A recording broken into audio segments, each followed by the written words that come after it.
Hello everyone, welcome to the Homoeopathic. So today we are learning about the arteries and the nerve of the hand and back of the forearm and the hand. So let's start with the arteries of the hand. So arteries of the hand are the terminal part of the ulnar and the radial artery. The branches of these arteries are unite and form the anastomotic channel called the superficial and the deep palmar branch. Superficial palmar branch. So it is the arch that represent an important anastomosis between the ulnar and the radial artery. The formation of a superficial palmar branch. Superficial palmar branch is formed as the direct continuation of the ulnar artery beyond the flexor retinaculum, that is, by the superficial palmar branch over the flexor digiti minimi, the flexor tendon of a finger, the lumbricals, and the digital branch of a median nerve. Then the branches of the superficial palmar arch. The superficial palmar arch gives off three common digital and one proper digital branch, which supply the median 3.5 of the finger. The lateral three common digital branches are joined by the corresponding palmar metacarpal arteries from the deep palmar branch. The deep branch of the ulnar artery arises in front of the flexor retinaculum immediately beyond the pisiform bone. Soon it passes between the flexor and the abductor digiti minimi to join and complete the deep palmar arch. Then the radial artery is used for feeling the arterial pulse at the wrist. So this is about the clinical anatomy of the radial artery. Then the deep palmar arch. It provides a second channel connecting the radial and the ulnar artery in the palm. It is situated deep to long flexor tendon. Then the formation of the deep palmar arch. Deep palmar arch is formed mainly by the terminal part of a radial artery, and it is completed medially at the base of the fifth metacarpal bone by deep palmar branch of the ulnar artery. The branches of the deep palmar arch are 3 metacarpal arteries, 3 perforating digital arteries dorsally. The recurrent branches arises from the concavity of the arch. Then the nerves of the hand. So the first is the ulnar nerve. Ulnar nerve is the main nerve of the hand, like the lateral plantar nerve in the foot. As there is the lateral plantar nerve which is important in the foot, ulnar nerve is an important nerve in a hand. The branches of the ulnar nerve in a hand are from superficial terminal branch. There is a muscular branch to the palmaris brevis, the cutaneous branch. Two palmar digital nerves supply the medial 1.5 finger with their nail bed. Then the median branch supplies the medial side of the little finger. The lateral branch is common palmar digital nerve divided into the two proper digital palmar for the adjoining side of a ring and the little finger. The common palmar digital nerve communicate with the median nerve. From the deep terminal branches, ulnar nerve gives the muscular branch. At its origin supplies the muscle of a hypothenar eminence. As the nerve crosses the palm, they supply the median 2 lumbricals and the 8 interosseous. The deep branch terminate by supplying the adductor pollicis and occasionally the deep head of the flexor pollicis brevis. An articular branches supplies the wrist joint. Then the clinical anatomy of ulnar nerve.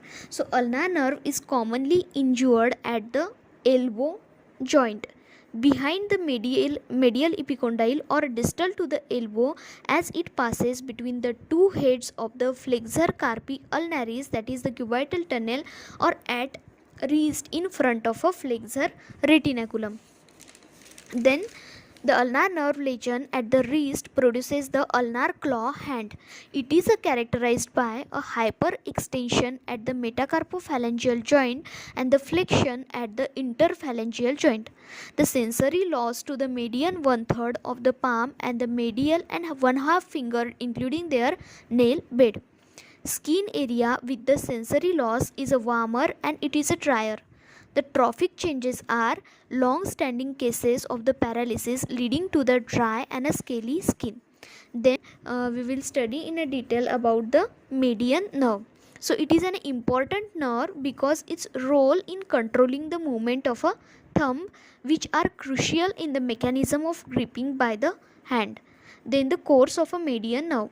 So it lies deep to the flexor retinaculum in the carpal tunnel and enter the palm. Soon it terminates by dividing into the muscular and a cutaneous branches. Then branches of the median nerve in a hand. So in a hand, nerve supplies the 5 muscles, that is the abductor pollicis brevis, flexor pollicis brevis, Aponeurosis pollicis, and a first and a second lumbrical muscles. Then the palmar skin over the lateral 3½ digit with their nail bed. Then the clinical anatomy of the median nerve. So median nerve, as it is called as the laborer's nerve, it is also called as the eye of a hand because it is the sensory to the most of the hand. Most of the part of the hand. Then pointing index finger occur due to the paralysis of a long flexor of the digit. Ape or a monkey thumb deformity, it is present due to the paralysis of the thenar muscle. Then the carpal tunnel syndrome. So it involved the median nerve. The Froment's sign or the book holding sign. In this sign, the patient is unable to hold the book or a thumb or the other fingers. Then the paper holding test. Patient is unable to hold the paper between the thumb finger. Both of these tests are positive in the paralysis of the thenar muscle. Then the complete claw hand. If both the median and the ulnar nerve are paralyzed, the condition is called as the complete claw hand. Then we will study in a detail about the radial nerve. So part of a radial nerve seen in the hand is the continuation of the superficial terminal branch that reaches to the dorsum of the hand and gives a 4 dorsal digital branches. So the first one is the lateral side of the thumb, second to the medial side of the thumb, third to the lateral side of an index finger, and the fourth to the contiguous side of an index and a middle finger. Then the spaces of the hand. So there are 3 types of spaces, that is the palmar space, the dorsal space, and the forearm space of a perona. The palmar spaces are present in the pulp space of a finger, the mid palmar space, and the thenar space. Dorsal spaces are dorsal subcutaneous space, dorsal subaponeurotic space, and third one is the forearm space of a perona. So what is the pulp space of the finger? So the tip of the finger and the thumb contain a subcutaneous fat that arranged in a tight compartment formed by the fibrous septa which pass from the skin to the periosteum of the terminal phalanx. The infection of this space is known as a white low. Then the dorsal spaces, they are lie immediately deep to the loose skin of the dorsum of a hand. Then the forearm space of a perona, it is a rectangular space situated deep in the lower part of the forearm just above the wrist. Then what is the synovial sheath? The digital synovial sheath. The synovial sheath of the little finger is continuous proximally with the ulnar bursa and that of the thumb with the radial bursa. Therefore, the infection of the little finger and the thumb are more dangerous because they can spread into the palm and even up to 2.5 cm above the wrist. Then the ulnar bursa. The infection of this bursa is usually secondary to the infection of a little finger and this is in a term may spread to the forearm. the space of a perona. It results in the hourglass appearance, that is one swelling in the palm and the another in the distal part of the forearm. Then the radial bursa. Infection of the thumb may spread to the radial bursa. Then we will study in a detail about the back of a forearm and the hand.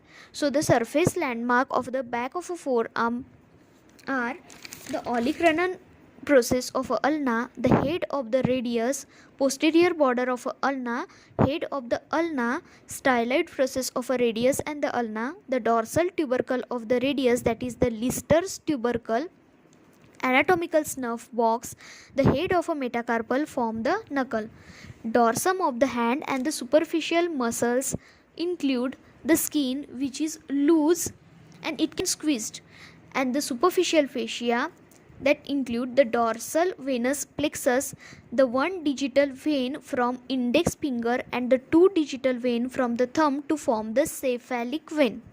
In a similar manner, the medial end of an arch join with one digital vein only from the medial side of the little finger to form the basilic vein.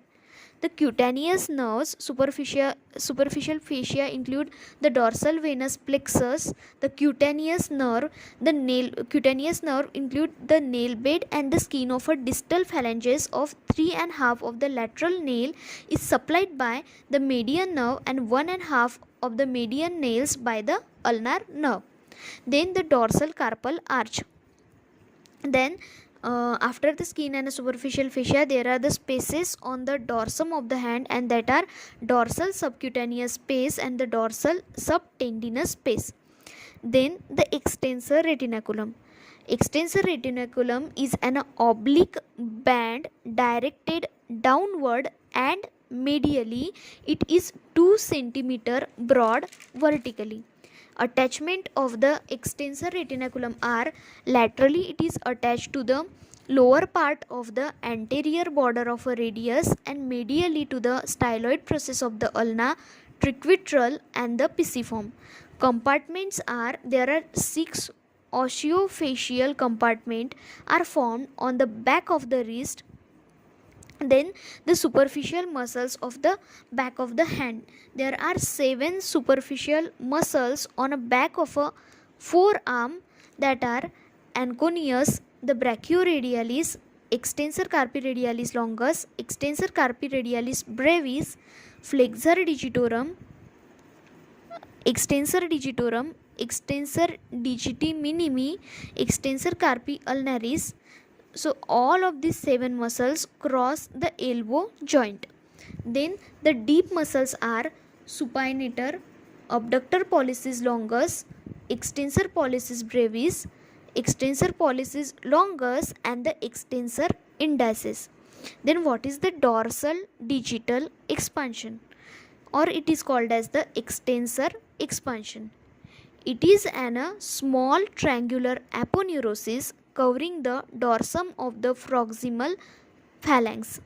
The point of attachment of the interossei, that is proximal, and the lumbricals, that is distal, they are often called as the wing tendon. Then we will learn about the posterior interosseous nerve. So the posterior interosseous nerve is the chief nerve of the back of the forearm. It is the branch of the radial nerve gives off in the cubital fossa just below the level of the lateral epicondyle of the humerus. Then its course in the forearm. So it begins in the cubital fossa, passes through the supinator muscle to reach the back of the forearm, where it descend downward. It end in the pseudoganglion in the 4th compartment of the extensor retinaculum. Then the relations of the posterior interosseous nerve. The posterior interosseous nerve leaves the cubital fossa and enters the back of the forearm by passing between the 2 planes of the fibers of the supinator. Within the muscle, it winds backward round to the lateral side of the radius. It emerges from the supinator on the back of the forearm. Here it lies between the superficial and the deep muscles At the lower border of the extensor pollicis brevis, it passes deep to the extensor pollicis longus. It then runs on the posterior surface of the interosseous membrane up to the wrist, where it enlarges into the pseudoganglion and ends by supplying the wrist and the intercarpal joint. The branches of the posterior interosseous nerves are, it gives a muscular and the articular branches. So the muscular branches are, before piercing the supinator, branches are given to the extensor carpi radialis brevis and to the supinator. While passing through the supinator, another branch is given to the supinator. After emerging from the supinator, the nerve gives the three short branches, and that to the extensor digitorum, extensor digiti minimi, and the extensor carpi ulnaris. It also gives two long branches. A lateral branch supplies the abductor pollicis longus and the extensor pollicis brevis. A medial branch that supplies the extensor pollicis longus and the extensor indicis. The articular branches are to the wrist joint, to the distal radio-ulnar joint, the intercarpal and the intermetacarpal joint. Sensory branches, the sensory branches are given to the interosseous membrane, the radius, and to the ulna.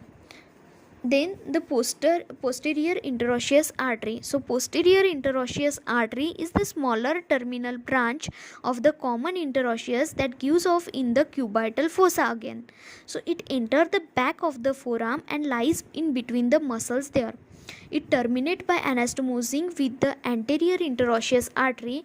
Its relation in the forearm is, it is the smaller terminal branch of the common interosseous artery in the cubital fossa, and it enters the back of the forearm by passing between the oblique cord and the upper margin of the interosseous membrane.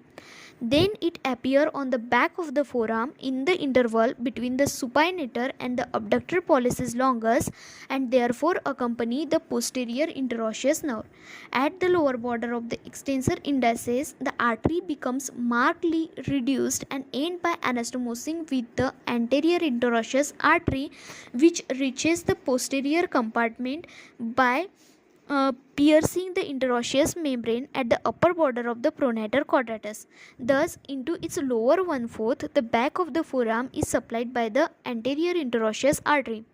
The posterior interosseous artery gives off an interosseous recurrent branch, which then run upward and take part in the anastomosis on the